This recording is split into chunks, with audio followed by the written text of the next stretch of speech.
Good day sa inyo, netizens. Nandito tayo ngayon sa Honda Elite sa Batangas dahil may gusto kong malaman. Ano ka ba yung perfect na oil para sa motorcycle natin? Underbone, scooter, big bike? Magtanong tayo sa expert. Tara. Okay guys, nandito na tayo ngayon at tatanungin natin. Ma'am, ano pong name nyo? I'm Arlene Sanchez po. I'm the parts custodian of Honda Elite. Ma'am, ang tanong ko, nalilito kasi ako daming oil dito kung nakikita Ano po ba yung mga iba't ibang klase ng oil na yan? Sir, bali meron tayong 4 na variant. Ito po si fully synthetic, then si mineral is for automatic transmission. Then ito naman po, si fully synthetic na premium is for manual transmission. Then ito din naman po si mineral for manual transmission din, sir. Ngayon ma'am, dito sa 4 na to, paano naman malalaman ng customer kung ano yung Honda oil na gagamitin nila dyan? Bali sir, meron po kasi tayong 2 types of vehicles. Yung isa po is yung tinatawag natin na wet clutch, and then yung isa naman po is for dry clutch. So itong si fully synthetic sir na Pro Honda scooter is for dry clutch po siya. Then ito naman pong si fully synthetic na premium is for wet clutch po. So may pang manual at may pang automatic pala dyan, ma'am. What if itong automatic, pwede ko ba itong gamitin sa manual? Hindi sir. Kasi si automatic po is naka-design po siya for dry clutch, while si fully synthetic na pang manual transmission is naka-design naman po siya for wet clutch po.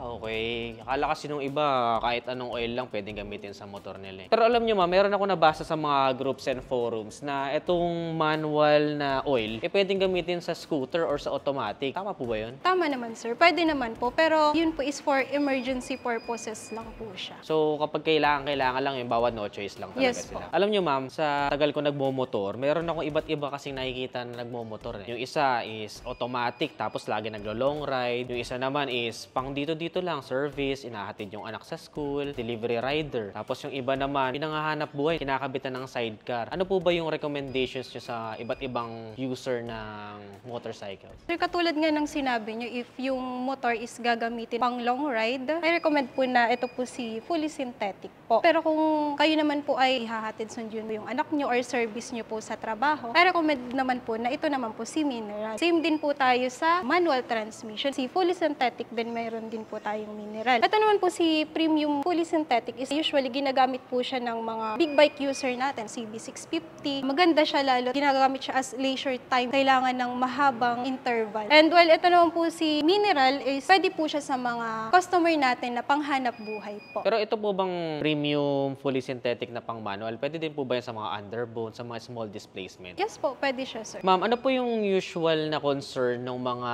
rider na gusto magpa-change oil dito or namimili ng langis? Araw-araw po kasi may iba't iba po kaming customer na na-encounter. Meron pong delivery driver. Meron naman po for leisure time lang yung gamit ng unit nila. For service, and meron din namang panghanap buhay. Kaya kapag nagtatanong po sila sa amin, nire-recommend po namin kung ano talaga yung para dapat sa kanila. For example, kapag sinabi po ni customer na for service lang po, itatanong po namin if gusto nyo po ba is yung pangmatagalan. Kapag afford naman din ng customer, nire-recommend po namin si fully synthetic for automatic, sir. And if si customer naman is nagbo-budget, nire-recommend naman namin si mineral. Then same din naman siya, sir, sa manual transmission natin. Ito po is for big bike na ginagamit ng mga customer natin na ito po yung recommended na oil para sa kanila. And kung yung unit naman po nila is business type, nire-recommend naman po namin si Honda Motorcycle Mineral po na pang manual transmissions. Okay, so yung pala yung differences netong 4 na to. So kapag automatic na gustong pang malayuan, pang long ride at mahaba interval bago magpa-change oil, scooter fully synthetic. And then sa mga big bike naman, itong fully synthetic for manual transmission. Pero pwede din po ba yan sa small displacements, ma'am? Yes, sir, pwedeng. And then kung kinakabitan ng sidecar, ito namang manual transmission natin na mineral. Tapos kung pang service lang and then medyo nagtitipid, malapitan lang naman, short distance lang yung ride nila, ito namang pang automatic na mineral. Ako kasi ma'am, akala ko dati pare-parehas yung langis na yan. Ano ba yung difference ng Pro Honda sa ibang oils? Bali sir, si Pro Honda oil po kasi is meron siyang 10W30 na viscosity na pinag-aralan at inaprubahan ni Honda R&D. At alam nyo ba sir, na tanging si Honda Motorcycle lang po ang tumatanggap ng 10W30 na viscosity. Okay, so yung mga Honda motorcycle, yun yung tumatanggap ng gantong klaseng viscosity. Kasi sa pagkakaalam ko, yung Pro Honda oils lang talaga nag-offer niyan So, ibig sabihin, perfect ang Pro Honda oil para sa mga Honda motorcycles. So, ibig sabihin, this is, kung Honda ang motorcycle ninyo, the best option sa market ulit ay Pro Honda dapat ang ginagamit nyo dyan. Kasi di ba sabi ni ma'am, dumaan na nga daw sa research and development. So, mamamaximize nyo talaga yung performance and longevity nung motorsiklo ninyo. So, ma'am, sa dami nung nabanggit ninyo, napapabilib na ako eh. Kaya lang, baka naman mahal yan. Nako, hindi sir. Ito na rin po para sa awareness po ng lahat. Bali, si fully synthetic po kasi natin. Ang price niya po is 340, yung 1 liter niya po. Then yung 0.8